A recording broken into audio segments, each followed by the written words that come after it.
situation that happened with my daughter this morning that reminded me of some of the challenges that we have with health. So my daughter is 7 years old, and I was trying to get her out the door. She has 4 things that she is responsible for in the morning, and she's a very, very hard time focusing on them and doing them. Instead of getting dressed, going to the bathroom, brushing her teeth herself, ready to get out the door, she loves to play. She loves to dance. She likes to get water all over the place. She likes to sing, and it makes me absolutely crazy because I'm trying to get myself ready for work, and obviously it's a challenge. So this morning she was doing in her normal fashion all of the things I mentioned and not doing the things that she needed to be doing, and I am stepping back and I'm trying so hard not to flip out and not to get angry. I'm getting the ideas to do that, to just yell, to try to take control, and I'm resisting all of them. I'm trying to fight with them. I'm trying to use willpower to not do those things, and guess what? Because that doesn't typically work, it didn't work. Just like when we're trying to not eat something, we keep telling ourselves we can't eat that, I'm not gonna eat that, I'm not gonna eat that. It typically doesn't work. I've heard the analogy of like pushing a beach ball underwater. Eventually it is going to pop up, and that is what happened this morning. I ended up yelling. I ended up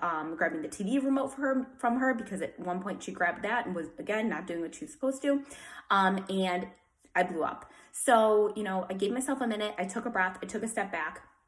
And just like if we emotionally eat, if we overeat, if we don't follow our plan, that thing has happened, and then we have a choice going forward. So this morning, after I made my decision, after that point, I was thinking about how it's so related to all of those situations when it comes to health.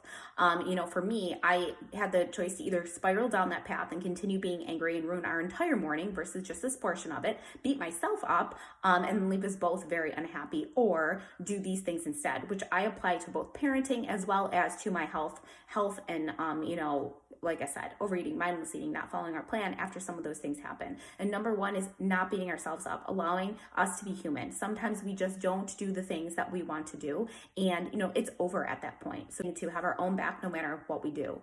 The second thing is make the next best choice.